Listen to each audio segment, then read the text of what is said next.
നമസ്കാരം. പ്രധാന വാർത്തകൾ. മലങ്കര ഡാമിനോട് ചേർന്ന് കനാൽക്കരയിൽ വൻതോതിൽ ആശുപത്രി മാലിന്യങ്ങൾ നിക്ഷേപിക്കുന്നു.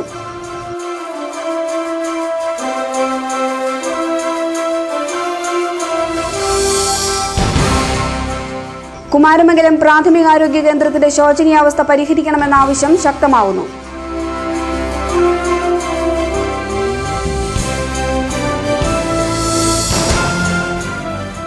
മാനദണ്ഡ വിരുദ്ധ സ്ഥലം മാറ്റങ്ങൾ റദ്ദു ചെയ്യണമെന്നാവശ്യപ്പെട്ട് NGO യൂണിയൻ നേതൃത്വത്തിൽ ജീവനക്കാർ തൊടുപുഴ DDE ഓഫീസ് മാർച്ച് നടത്തി.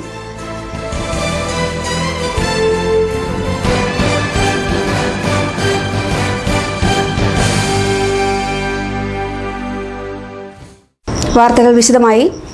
മലങ്കര ഡാമിനോട് ചേർന്ന് കനാൽക്കരയിൽ വൻതോതിൽ ആശുപത്രി മാലിന്യങ്ങൾ നിക്ഷേപിക്കുന്നു. ചാക്ക് കണക്കിന് ആശുപത്രി മാലിന്യങ്ങളാണ് ഇവിടെ നിക്ഷേപിച്ചിരിക്കുന്നത്. ഉപയോഗിച്ച സിറിഞ്ചുകൾ മുതൽ യൂറിൻ ബാഗുകൾ വരെ ഇവിടെ തള്ളിയിട്ടുണ്ട്. മാലിന്യങ്ങൾ കനാലിൽ നിക്ഷേപിച്ചിരിക്കാനുള്ള സാധ്യതയും ഉള്ളതായി പറയപ്പെടുന്നു. ഗുരുതരമായ ആരോഗ്യ പ്രശ്നങ്ങൾ സൃഷ്ടിക്കുന്ന സാഹചര്യമാണ് ഇതുവഴി ഉണ്ടായിരിക്കുന്നത്. മാലിന്യങ്ങൾ മഴയിൽ ഒലിച്ച് കനാലിലേക്കാണ് എത്തുന്നത്. ആയിരങ്ങളാണ് കനാലിലെ വെള്ളം പ്രതിദിനം ഉപയോഗിക്കുന്നത്. സിറിഞ്ചുകൾ വീണ്ടും ഉപയോഗിക്കപ്പെടാനുള്ള സാധ്യതയും തള്ളിക്കളയാനാവില്ല. മാലിന്യങ്ങൾക്കൊപ്പം പാലായിലെ ഒരു സ്ഥാപനത്തിന്റെ മേൽവിലാസവും ലഭിച്ചിട്ടുണ്ട്.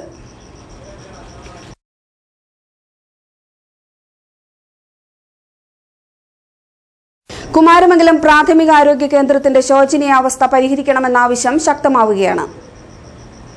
3 ഡോക്ടർമാരും 17 ജീവനക്കാരും അനുവദിക്കപ്പെട്ടിട്ടുണ്ടെങ്കിലും ഒരു ഡോക്ടറുടേതുൾപ്പെടെ 13 പേരുടെ സേവനം മാത്രമാണ് ഇവിടെ ലഭിക്കുന്നത്. 100 കണക്കിന് രോഗികൾ ചികിത്സ തേടിയെത്തുന്നുണ്ടെങ്കിലും മതിയായ സേവനം ലഭിക്കുന്നില്ല. രാവിലെ 8 മുതൽ 3 വരെ OP സമയമുണ്ടെങ്കിലും 10 മുതൽ 1 വരെയാണ് OP പ്രവർത്തിക്കുന്നത്.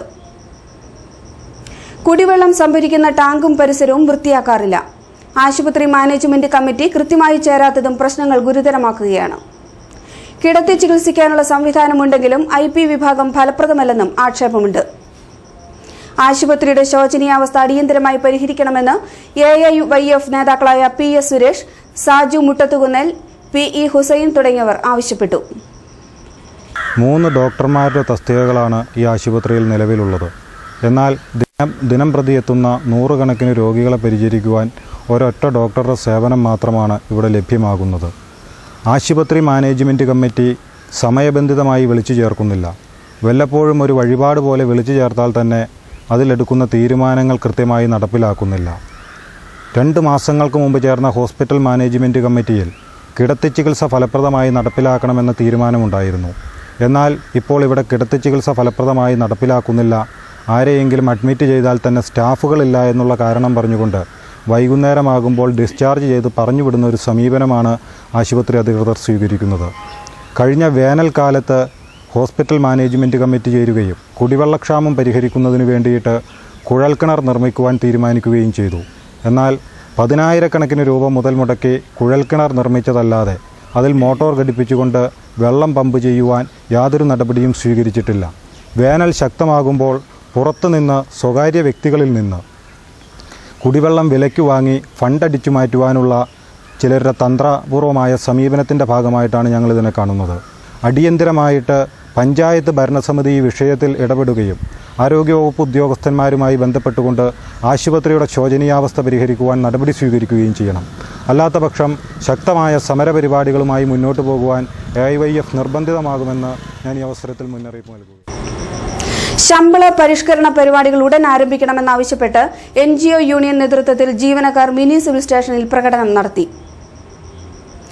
കുടിശ്ശിക ക്ഷാമബത്ത് അനുവദിക്കുക, തസ്തിക വെട്ടിക്കുറയ്ക്കാനുള്ള നീക്കം ഉപേക്ഷിക്കുക തുടങ്ങിയ ആവശ്യങ്ങളും ജീവനക്കാർ ഉന്നയിച്ചു. സംസ്ഥാന സെക്രട്ടേറിയറ്റ് അംഗം TM ഗോപാലകൃഷ്ണൻ ഉദ്ഘാടനം ചെയ്തു. TM ഹാജറ, PM ഫിറോസ് തുടങ്ങിയവർ സംസാരിച്ചു.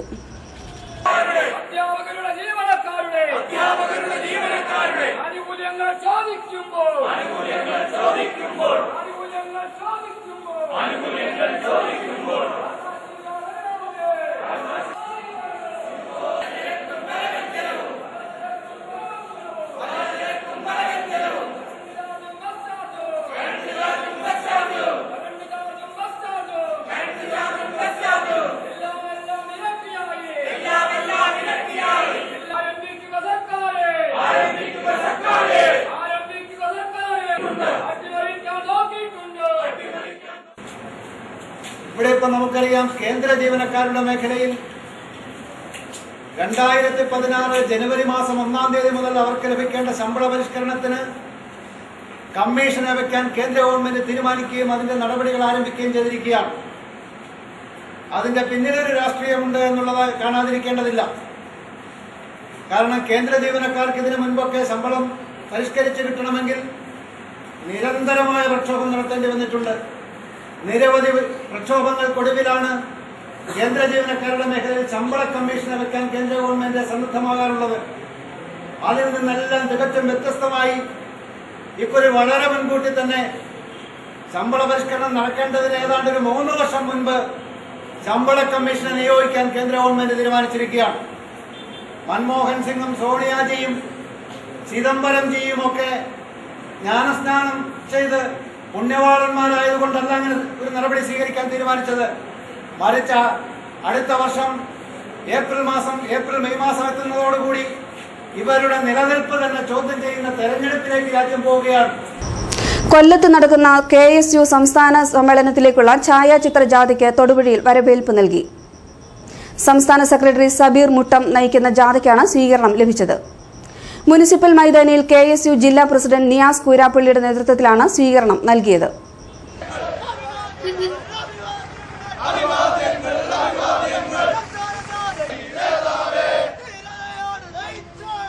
സ്വീകരണ സമ്മേളനം DCC പ്രസിഡന്റ് റോയി കെ പൗലോസ് ഉദ്ഘാടനം ചെയ്തു. ജാഥ ക്യാപ്റ്റൻ സബീർ മുട്ടം മറുപടി പ്രസംഗം നടത്തി. കേരളത്തിൽ വർഷങ്ങളായി നഷ്ടപ്പെട്ടുകൊണ്ടിരുന്ന സർവകലാശാല യൂണിയന്റെ ഭരണ നേതൃത്വത്തിലേക്കുള്ള തിരിച്ചുവരവിന് KSUവിന് പല സ്ഥലങ്ങളിലും കഴിഞ്ഞു എന്നുള്ളത് പ്രിയപ്പെട്ടവരെ, കേരളത്തിലെ വിദ്യാർത്ഥി സമൂഹം സമാധാനപരമായി വിദ്യാർത്ഥി സംഘടനാ പ്രവർത്തനം നടത്തുന്ന KSUവിന് നൽകുന്ന അംഗീകാരമായിട്ടാണ് തീർച്ചയായിട്ടും കാണുന്നത് എന്നാണ് ഞങ്ങളെപ്പോലുള്ള ആളുകൾ അതിനെ വിലയിരുത്തിയിട്ടുള്ളത്.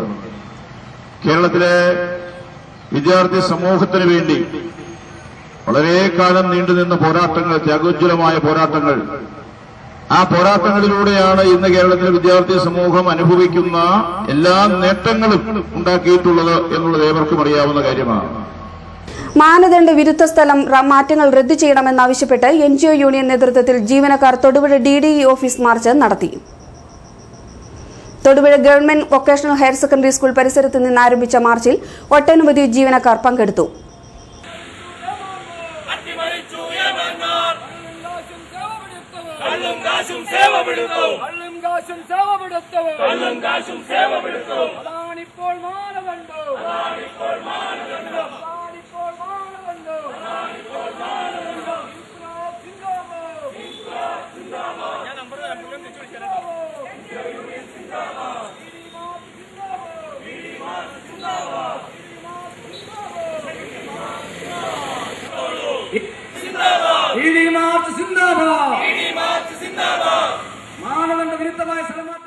മാർച്ച് NGO യൂണിയൻ സംസ്ഥാന സെക്രട്ടേറിയറ്റ് അംഗം TM ഗോപാലകൃഷ്ണൻ ഉദ്ഘാടനം ചെയ്തു. നേതാക്കളായ TM Hajara, PM Firoz, AN Chandrababu, C Vinoba തുടങ്ങിയവർ സംസാരിച്ചു. ഏതെങ്കിലും പ്രശ്നങ്ങളുണ്ടായാൽ അത് പരിഹരിക്കാൻ വേണ്ടിയുള്ള സാധാരണ സംഘടനാപരമായ ഇടപെടലുകൾ, അധികാരികളുടെ ശ്രദ്ധയിൽപ്പെടുത്തൽ, അത്തരത്തിലുള്ള സാധാരണ ജനാധിപത്യ രീതികളെല്ലാം പരീക്ഷിച്ച് പരാജയപ്പെടുമ്പോഴാണ് പ്രക്ഷോഭരംഗത്തേക്ക് വരാൻ തീരുമാനിക്കുന്നത്. ഇവിടെ സൂചിപ്പിച്ചു, വിദ്യാഭ്യാസ വകുപ്പ് കേരളത്തിൽ UDF അധികാരത്തിൽ വന്നതിന് ശേഷം, പ്രത്യേകിച്ച് നമ്മുടെ ഇടുക്കി ജില്ലയിൽ ഇവിടെ ഈ DD ഓഫീസ് കേന്ദ്രീകരിച്ച് ചില തൽപര കക്ഷികൾ, അതൊക്കെ പറഞ്ഞ സംസ്കൃതമാണ്, സ്വാർത്ഥ താല്പര്യം മുൻനിർത്തി ചില വ്യക്തികൾ എല്ലാ സാമാന്യ മര്യാദകളും എല്ലാ മാനദണ്ഡങ്ങളും കാറ്റിൽ പറത്തിക്കൊണ്ട് ചില ഗൂഢ ഉദ്ദേശത്തോടെ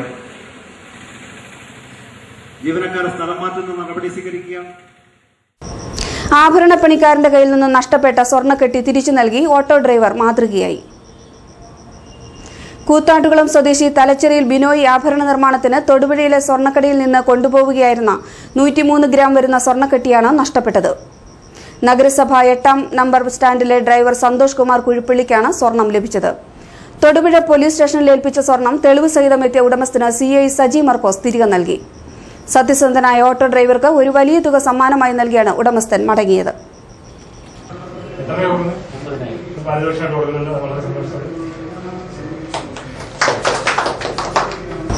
ഇടുക്കി ജില്ലയിലെ പോലീസ് സ്റ്റേഷനുകളിലെ ചൈൽഡ് വെൽഫെയർ ഓഫീസർമാർക്ക് വേണ്ടി ഏകദിന പരിശീലനം സംഘടിപ്പിച്ചു.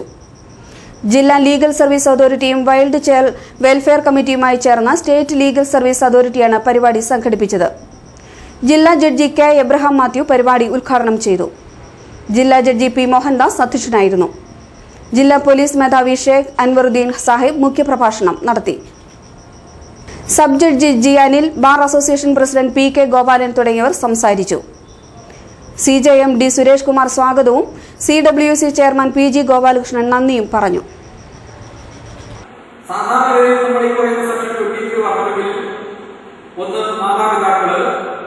അല്ലെങ്കിൽ മാതാപിതാക്കളുടെ സ്ഥാനത്ത് നിൽക്കുന്നവരായിരുന്നു.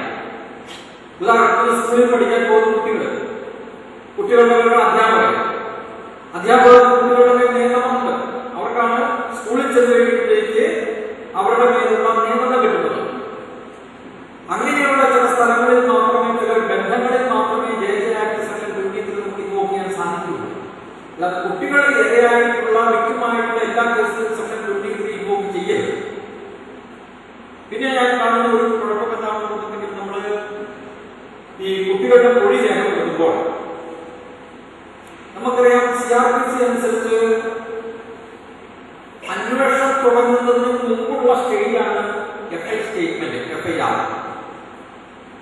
അപ്പൊ FIR നമുക്കല്ലെങ്കിൽ FI സ്റ്റേറ്റ്മെന്റിൽ നമുക്ക് ഒപ്പെടുക്കാം, അല്ലെങ്കിൽ ഒപ്പെടുത്തിരിക്കണം.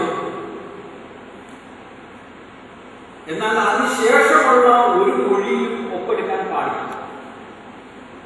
എന്നാൽ പലപ്പോഴും നമ്മൾ FI സ്റ്റേറ്റ്മെന്റിന് ശേഷം കുട്ടികളുടെ മൊഴി എടുക്കുമ്പോൾ അതിൽ ഒപ്പുവാങ്ങുന്നതായി കണ്ടിട്ടുണ്ട്. ഇതെടുക്കാൻ പാടില്ല, പ്രശ്നമാണ്, നിയമപ്രകാരം തെറ്റാണ്. DYFI നേതാവ് ഫാസിലിന്റെ കൊലപാതകത്തിൽ പ്രതിഷേധിച്ച് SFI പഠിപ്പുമുടക്ക് സമരം നടത്തി. പഠിപ്പുമുടക്കിയ വിദ്യാർത്ഥികൾ നഗരത്തിൽ പ്രകടനം നടത്തി.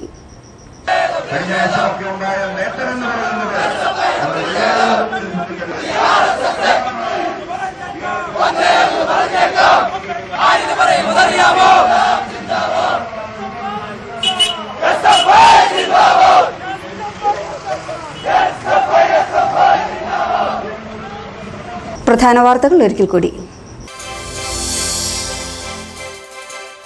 മലങ്കര ഡാമിനോട് ചേർന്ന് കനാൽക്കരയിൽ വൻതോതിൽ ആശുപത്രി മാലിന്യങ്ങൾ നിക്ഷേപിക്കുന്നു.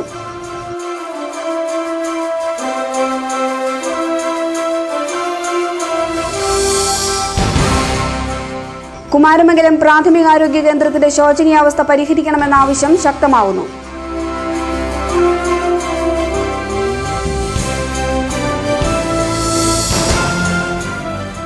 മാനദണ്ഡ വിരുദ്ധ സ്ഥലം മാറ്റങ്ങൾ റദ്ദു ചെയ്യണമെന്നാവശ്യപ്പെട്ട് NGO യൂണിയൻ നേതൃത്വത്തിൽ ജീവനക്കാർ തൊടുപുഴ DDE ഓഫീസ് മാർച്ച് നടത്തി.